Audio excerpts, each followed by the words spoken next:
के छथि कि शादी के 4 दिन हो गए, लेकिन अभी तक हमार बाबूजी मोटरसाइकिल में देलखिन। तो हिनका बुझे के चाहे ना कि हिनकर बेटा के साथ हमार शादी कौन हालात में भेलै। अरे हमार बाबूजी गरीब छथिन मां, पुत्र कोना कोना के 1 रुपया तक जोड़ के हमार शादी होना करके घर से बारात वापस नहीं जाओ।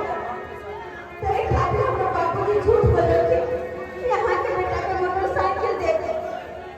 बदनामी के डर से हमार बाबूजी मोटरसाइकिल गई चले। लेकिन मां सच तो यह है कि हमार बाबू इतने ज्यादा गरीब रहे कि